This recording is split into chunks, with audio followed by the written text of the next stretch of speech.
This episode is sponsored by REN.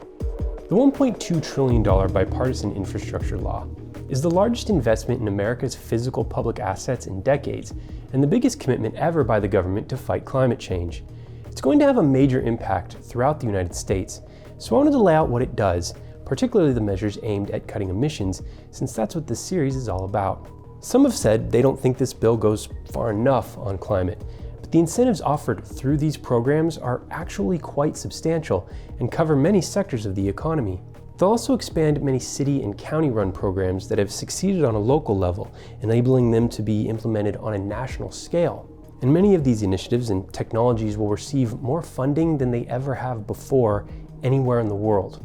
The bill also expands the Buy America requirement for infrastructure materials, which will give a much-needed boost to the American manufacturing sector and industries like steel production. Its core is an expansion on the 5-year transportation infrastructure law known as the FAST Act, passed in 2015. So without further ado, this is what's in the bill.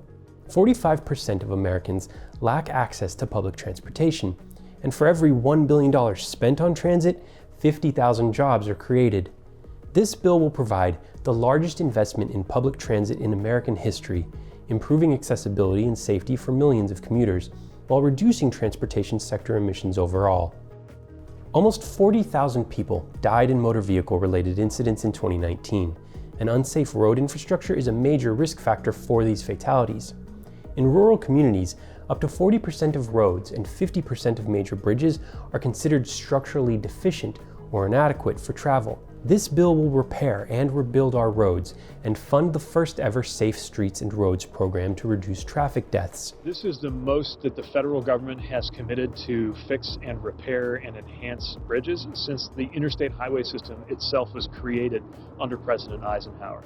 On top of traditional infrastructure spending, the bill invests an unprecedented $550 billion over 5 years on dozens of innovative new programs. Plug-in electric vehicle adoption is currently hindered by major geographical gaps in the availability of charging stations. To meet the goal of EVs making up at least 50% of all new car and truck sales by 2030, the bill builds out a national network of 500,000 chargers to ease range anxiety and accelerate the switchover from gasoline to electric.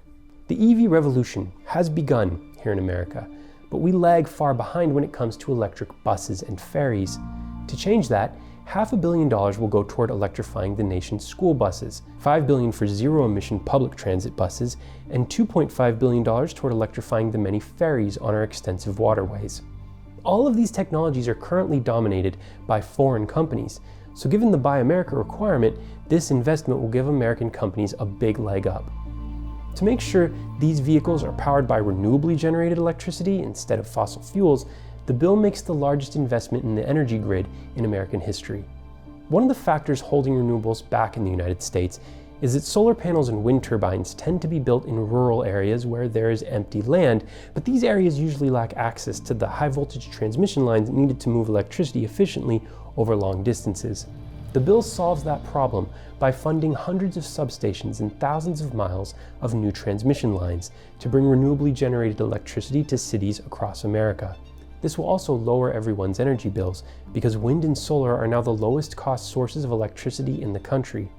As we build more of them, they will become even cheaper. The potential of this investment to transform the US electricity landscape over the next decade is enormous, and I'll be dedicating an entire episode to it soon. With 45,000 bridges in poor condition throughout the country, a new program will oversee $40 billion for repairs and rebuilds, with a particular focus on the most economically significant crossings. The largest investment in the 50-plus year history of Amtrak will modernize America's lagging passenger rail network, positioning it to play a central role in our transportation and economic future. A central objective is to make rail travel an affordable, efficient, and enjoyable option, so trips in heavier emitting cars and airplanes are reduced. Defects in airports and ports cause delays and jeopardize over 1 million jobs. Without adequate investments to maintain and upgrade these critical systems, many U.S. industries will continue to see significant reductions in manufacturing potential that reduce GDP and increase prices for consumers, as we've seen with the bottlenecks in inflation as we struggle through COVID shutdowns. The bill will fund repairs, improve logistics, reduce congestion, and increase electrification to reduce emissions. More than 30 million Americans live in areas with no high-speed internet infrastructure and are still suffering seconds-long waits to load pages and constant video buffering, or they have to go out to a library or restaurant just to get something done. Eva Melanson and her husband and 3 kids have tried all they can to get internet access in Sissonville, West Virginia. Though Frontier is one of the only providers in the area, it's not even an option for their house. We had Wild Blue satellite. We had HughesNet satellite. Then we gave up on satellite because if it rained or snowed, it didn't work. And we've tried to get regular internet at the house, Suddenlink or Frontier. They won't come up to our house. This historic investment will guarantee that every American has reliable broadband internet access. That's a really big deal because in our economy, fast internet is life. Beyond bringing every area up to speed, the bill makes permanent a program started during the pandemic that gives low-income Americans a $30 a month voucher for internet service. 10 million American households and 400,000 schools and childcare centers lack access to safe drinking water. In 2016, a national scandal erupted when up to 12,000 children in Michigan were exposed to lead after the governor allowed the water supply for the city of Flint to become contaminated. 9 officials were charged with 34 felony crimes, and victims were awarded a $641 million settlement. Soon, many other parts of the country became aware of their own lead contamination problems. This bill makes improvements in water infrastructure a national imperative. Today, the Biden administration detailed its plan to try to replace every underground lead drinking water pipe in the country in the next 10 years. About half of the children in the U.S. have detectable levels of lead in their blood. In 2021, 20 weather disasters with losses exceeding $1 billion each affected the United States, killing a total of 688 people. Adjusted for inflation, the average number of these events from 1980 to 2021 is 7.4, but the average for the most recent 5 years, from 2017 to 2021, is 17.2 events, 10 more per year. To make the country more resilient to extreme weather, a historic $71 billion worth of programs will be implemented, including flood mitigation and waterway management by the Army Corps of Engineers, water storage, recycling, and ecosystem restoration to help California and other western states deal with drought, wildfire fighting efforts like clearing dry brush and dead trees that fuel blazes, and properly compensating the difficult and deadly work of wildland firefighting. Accurately mapping and forecasting inland and coastal flooding, including next-generation water modeling activities and efforts to predict, model, and forecast wildfires. A $3.5 billion competitive grant program to protect communities and public assets from environmental hazards like rising seas, tornadoes, inland flooding, landslides, and earthquakes.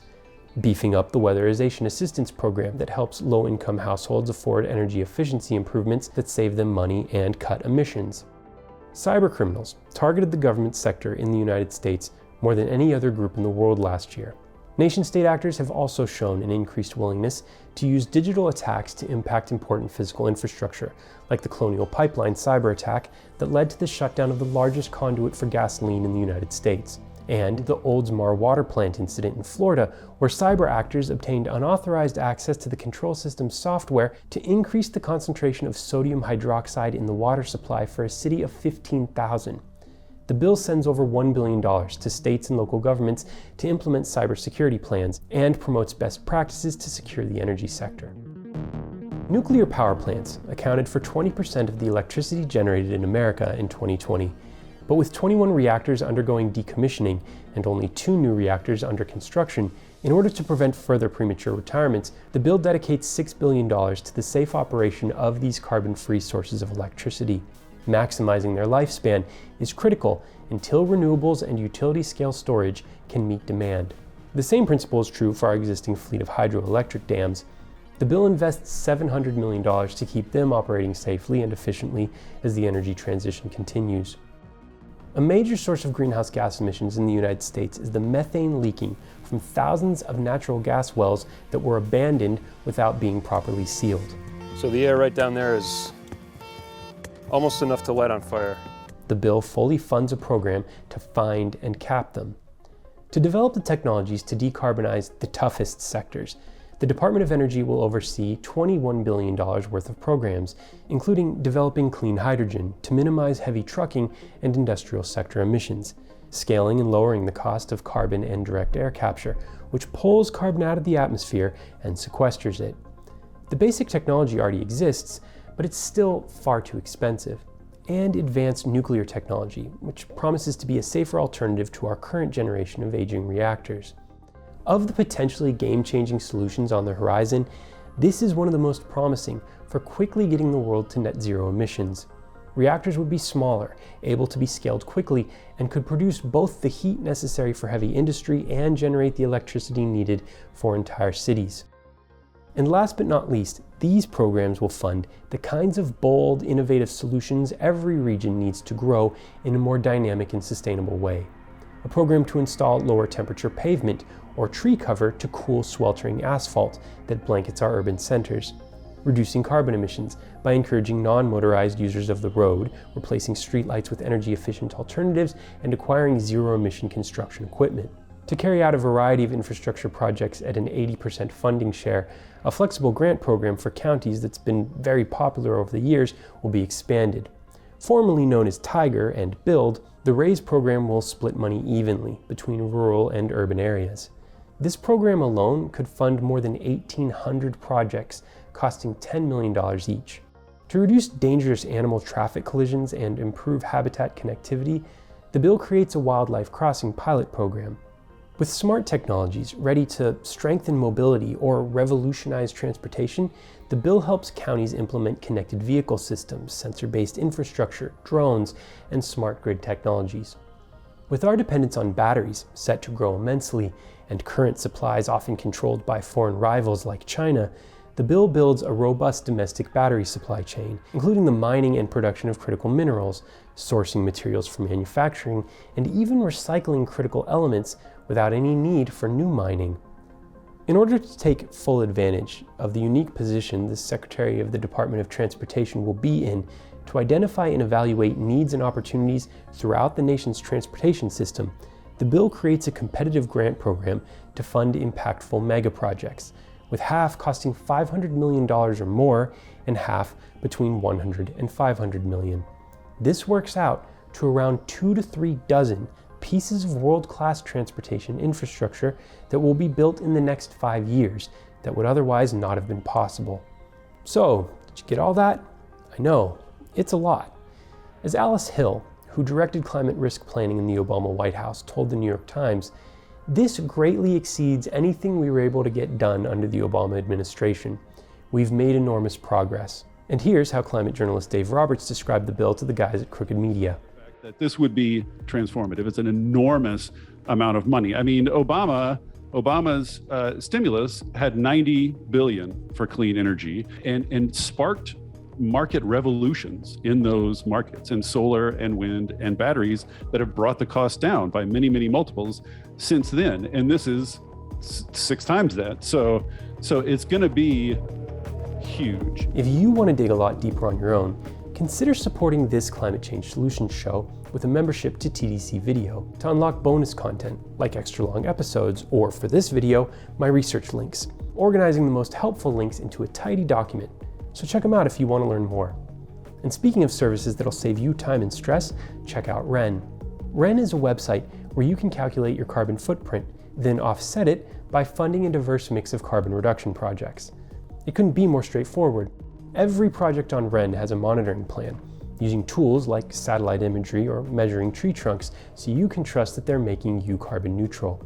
This project pays subsistence farmers in East Africa to plant trees and sequester carbon. REN pays farmers on how much carbon is sequestered, and their farms become more productive because growing trees improves yield and soil quality.